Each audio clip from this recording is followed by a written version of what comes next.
کاش که فرزندای ما و خواهرای ما همین که عقل فراست داشته باشند بدانند که به خدمت شوهر مسلمان آقای پدر و مادر شو در رحمت در راحت هستند انشاءالله سبب داخل شدن به جنت پدر و مادر میگردند این زنهای صالحه و خوب.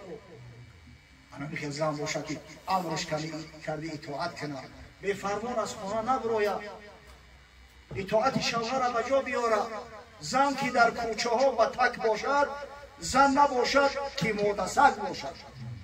زنی بد در سرای مرد نکو هم در این عالم است دوزخی رو. زینهار است قرین بد زینهار و قینا ربنا عذاب الله. حفظت فی نفسها و مالک. زنی خوب و صالحه بهترین زن و زنی هستی وقتی شوهر از خانه برآمد غایب شد تا آمدن هم شوهر هم خچه برای شوهر حفظ میکنه هم مال شوهر را محافظت میکنه که ضایع تلف نشود. الله اکبر. همین مردای بزرگ در تاریخ ببینه به خدا قسم همشون هم زن داشته با شرافت این که زنای بزرگ به درجه و منزلت ها رسید. یک قصه خوندم. مردی به دست مردی دهقان زمین داشته است بیچاره زندگیش حسابی همون زمینش بوده است. یک روز زمینش شدگار میکرد با یون و سپار نخواست از زیر زمین یک کوزه یافت. کوزه درونش خالی بود خود کوزه طلایی متریالش طلایی با جا جا سنگای قیمتبها بریلیانت قطع گلکاری شدگی یافت. گفت سبحان الله آخه این زمینای پادشاهی هم باید من این را برام در دست پادشاه تسلیم کنم. از نظر اسلام وقتی در زمین پادشاهی چیزی را شخص پیدا کرد میبرد میسپارش 25% قیمت همو را پادشاه میتونه برسه. 75% از دولت میشه از بیت المال میشه. خست خونش اومد سر دهنش شوشت لباسای تازهش پوشید میخواست سفر کنه. یک دخترک صالحه داشته است یک فرزند داشته است یک دخترک.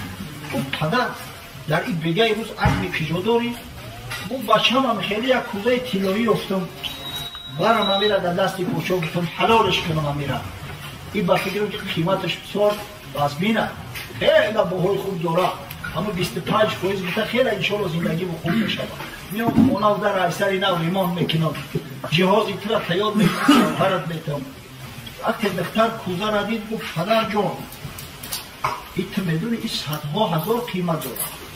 میترسم که این پادشاه بعضی زیماندارا ظالم میشود برای همین مال و ثروت چیدت نیست نابود نکنم یا روز من متعکر او که ای خدا میترسی خیلبتک بفروشش 75% در راه خدا خیر کنم 25 تشه خدمت استفاده میبرید لیکن نبر که میترسم در یقان بلا گرفتار رو هیگو بچم من تو حالی را با آبیله کفی دستی خودم تا آب خوردم میبرم حلالش میکنم هیچی بو که ندارم نخواه من اورا 100,000 قیمت داشته باشد 75,000 برام بتون جلو ولی هم بونی دوال میباشن. گرفت کوزه را در یک خلطه انداخت آورد به شهر پیش پادشاه آورد. وقتی کوزه را ماند پادشاه زرگرا را دعوت کرد یوویلیرا را نرخ نواش کردن گفتن این 1000 دینار قیمت دارد 1 میلیون. پادشاه حساب کرد گفت این 1 میلیون که باشد این پوچه کرده را مگر هم 150,000 دینار بتیم بشه یک بلو کنیم این را خلاص بکنم از دستکش مفت بگیریم باشه. یک وزیر ظالمی بدبخت داشته است. عادتا سرورا رقمای یکم همیشه در همه عصر زمان عادی شود اما هم کثافت وزیرها گمراهش میکنند. اما فرعون هم ببینه وزیرش گمراهش کرد. نمروز هم اگر تاریخ هم ببینه وزیرش گمراهش کرده است.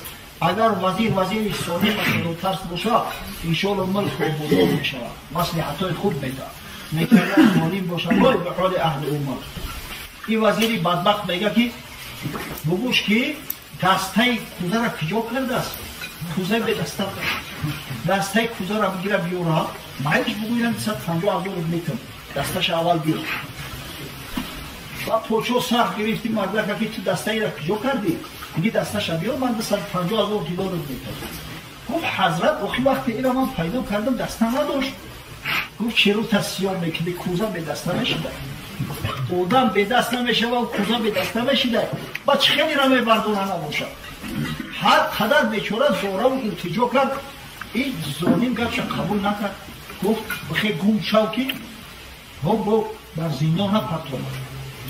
بعد این مش در سر زد، خواب در سر، کاش که گفت هم دخترک با میگریفتم، سیاه کاش که هم گفت دخترک با میگریفتم. بعد پوچو پیشبری کرد که دخترک چی گفت؟ گفت که دخترم گفت که همه پوچوهای وقتا بسیار ظالم و خونخورن، میترسم در یگان بلا گرفتارت نکنم. دخترم گفت که همه کوزه را بر بفروش، 75% فی سبیل الله خیر کرد، 25 تا دیگه شدی حلال میشود. گفت دختریت هم خیلی عاقله هایی؟ گفت بله، تعلیم دیده خوندگی. پوچو هم زنگیر بدست یعنی زنجیر اصلی دیگونه های. گفت دختر تبگو که اگر دانشمند عاقله باشه بیایم از من، بیا همراه، نه شو بیایم نه روز، نه سواره بیایم نه پیاده، نه شو بیایم نه روز، نه سواره بیایم نه پیاده. این بیچاره دیگه مطمئن من دهقانی بیچاره آمد پیشی باید. دخترش گفت بچه‌ام این روم سیاه گفت که من خودم یه احمق ترم در بلا بگیرم. راستی چی واقعا شد؟ خیلی فرموشید است. حالا بفهمم این شب و وقتی که شب نباشه و روز نباشه که آیا میتونه آدم یا سواره نه سواره بروم نه پیاده. دختر گفت پروا نکن. رفتیم آمدن همین عین نماز شام یا تکه داشتیم. دختر ایوالای تکه اومد، شاخهای تکه را کپیدگی و پاش را گشتیست. یعنی که کودکا اسپک بازی میکنن، در آمدن پیش پاشو السلام علیکم و رحمت الله.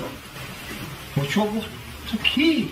گفت من دختری نمی بودم، فرمانی تو را اجرا کردم، نه شب اومدم نه روز. که همون فقیهات دعوت که یک تش بگه که حاضر روزای این همه را سنگسار کنن، دعوت که یک تش بگه که شب شده است، همون نه شب و نه روزش نمی ساعته، نه سواره نه پیاده، در بالای تکه و پای خود رو اومده است. چون بسیار زیرک، بسیار دانشمند. باز میگم که زن صالحه، زن زیرک، زن سالمه به همه لازمه. همه هر پوچوی در تاریخ گذشته است، قسم به خدا تاریخ یا ورق بگردونه زنای صالحه به هم درجه رسونده شد. همین تیمور، امیر تیمور کورگانی نیمی دنیا را گرفته بود. در زمان تیمور از تیمور پوچوی زودتر در تمام دنیا نبود. یک زن داشت با نام آیخونین، آنم آیخونین به همین درجه را رسونده. شاه جهانگیر، شاه هندوستان، یک زن داشت با نام تاج محل، آنم تاج محل به همین درجه را منزلت رسونده است. یک پادشاه به در بنی عباس بزرگترین پادشاه آل عباس حساب می‌شود، هارون الرشید. هارون الرشید از زنش سیده زبیده به همین درجه و منزلت رسونده است. این پادشاه را در نکاح کرد گرفتش دختر. در شب نکاح خطیش مصلحت کرد، گفت غیر من یگان کس نصیحت نمیکنی، دختری به عقل بدهی، فقط مصلحت مشورت به خود میکنی. اگر همی شنیدم که یک آدم بیگانه را یا مصلحت یا مشورت در حیات داده، همون ساعت جدایی بین من و تو. خب گفت قبول کردی زن. از بین چند مدت گذشت، یک زندگی بسیار شیرین، بسیار گوارا، زنی صالحه و عاقله باشه زندگی مرده که به یک گلشن مبدل میکنه. اما خدا نگه بداره ای زن جکاک که در همین دنیا دوزخ نشان بده. زن که در کوچه ها بطن باشد، زن نباشد که مادست باشد. زن بد در سرای مردی نکو، هم در این عالم است بودخیر. همین زن بد در خانه آدم نه در همین دنیا دوزخ شد. زینهار از قرین بد زینهار و قنا ربنا عذاب النار. از من چند مدت میگذرد، یک روز پادشاه در قصر حکم میکرد، مردم یک قبول میکردن، هر کس عرض داد چه میگفت پادشاه مثل سلیمان علیه السلام حل میکرد. دو کس دعوا اومدن، هر دوش در سر یک کوره دعوا دارن، یک کوره چه تویچه یک تاش دعوا میکنه که شاه همه کوراچه از من ای او دیگرش میگه نه از من هست. بعد ایزنش سوال میکنه در پشتی چودر ایزنش میگه ای کدامش باشه خیلی را حل کنه. میگه فرمون ته همون تویچه را سر بتن پیشی اسب کدامش گیره تویچه پیش روشش نمیره. اینا خشلو تحقیق نکردن یک مردش اسبش نرم بده یا تشموده بیچاره این دختر سؤال نکرد اگه پوچاشی سؤال نکرد میره تحقیق نکرد. این تویچه جوانمرگ سر میتن این اتوبوسدار رو دست میده و میره و پیش اسبی نر حکم میکنه پوچاکی در از صاحب اسبی نر داده شود. با این بیچارش میگه الهی توبه ما نو دیدیم که اسبی نر هم میزویده است. وقتی این گفت این زنک شنید علاقه این خفیشی دست که پوچو گمشه دیگه نمیکنه برگردونده خرد نمیکنه. گفت برای که تمام حکم میاد این دیگه بایداد گفته برومد که ظلم شید در حکم زنی پوچو شنید حقیقتا ظلم شید تویچه حقی مادر میشود چه در اسبی نر میتی شود. یک کنیز شدر را فرستاد با چرم خود هر یک خسری پوچه چرم خود داره بود. گفت بگی بیارش آوردنش ای پشت چودر گفت که اکت کورشید ای بیمان برش بود. اگر گفت پوچو فلان موضع شکار میرود برای در بلای بیابان تو را پرت و توری ویگیری را آمد سوالت کرد چکا میکنی بگو ماهی میگیرم بگه جوانمرد تو کوری تو دیوانه ای در بلای قم در بیابان ماهی میگیری بگو در ملکی که اسبی نر تویچه میزویه هیچ جای تعجب نیست که همه خطاش هم میفهمه خودش انشالله حق داره. این مردک هم همی کارا کرد پوچو را بسید پوچوی زیره جونه مرد تو بیا اینا پوی اسب اینا یا اسب میتوند میتون تویچه نید فقط بگو که این مصلحت که دو اگر نگفتی قسم با خودم بکشه جان شرین این ازمه نشیشت خدا جان شواز کنه گفتن این تو مصلحت بود یا دیماغش سخت شرط کردم داخل آمد نزدی زنش خوب زنک ما خطی تامی خیلی شرط قید داشتیم گفت بله گفتم که غیری من اگر کسی را مصلحت و مشورت بتی بین من و تو دیگه فراق می افتاد. گفت بله گفت در این صورت دیگه جواب بره تو خدمت کردی از بس که تو روشنایی قصر من بدی آبادی قصر بدی در همین قصر هر چیزی که دلت میکشه هر چیزی که دوست میداری ای خدا ای همین شیر مادر ده حلالتر بگی برا نگه برا خدا جواب.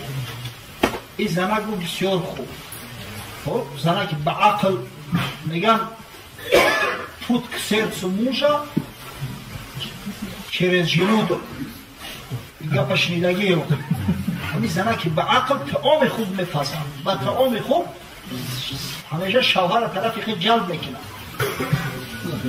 این زنک همونش پوچو را خودش طعامش هم مهیا میکنه است دو بیا همین آخران با اوشین میکنیم با توکل ترم با خیام منم لیدم طعام آور در نزدش ماند در درون طعام داروی مدهوش کننده میدوزه زنک پوچو میخره خوش میبره بیچاره بس گرفته قالینه روی هم ماند در همون قالینه پوچو را پیچاند کلولش کرد و بست بریشه که از بینه نمیشه واقعی دو غلام فیراد کرد گفت شما شنیده که پوچو گو همین قصر چیزی را که همین دوست بداری بر گفت بله گو همین چیزی دوست داشته من همین قالینه ها پشکنه خونه پلای من سری حرکه کردم پوچو را آوردم نیمی شب ویش پوچو با سرش میزنه چشماش آوی میکنه در یک کلبه ویرانه میپرسم من کجا هم زنش میگه در خونه پو در خونه پدر میگه ای جوانه مرد تو را که گفت ما را ایجاد بگو شاه هم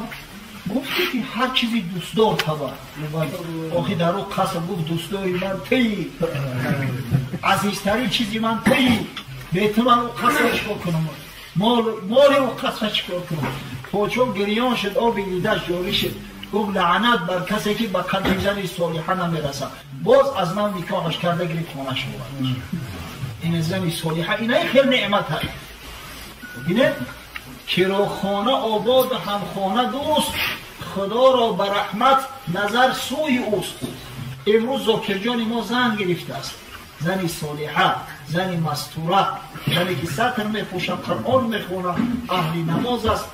انشالله از خدا امید داره که پروردگار این زندگیشون بسیار زندگی شیرین و براحت و مرفه میگرداند که یک حیات بسیار آسایشته و خوب بایشون میگذرد. آنچنانه که بی خدیجه مادرمون همراه رسول الله صلی الله علیه و سلم به حیات بودند، آنچنانه که بی ساره مادرمون همراه ابراهیم علیه السلام حیات به سر بردند. خداوند براش چنین یک حیات شیرین و گوارایی را نصیب و روزی میگرداند.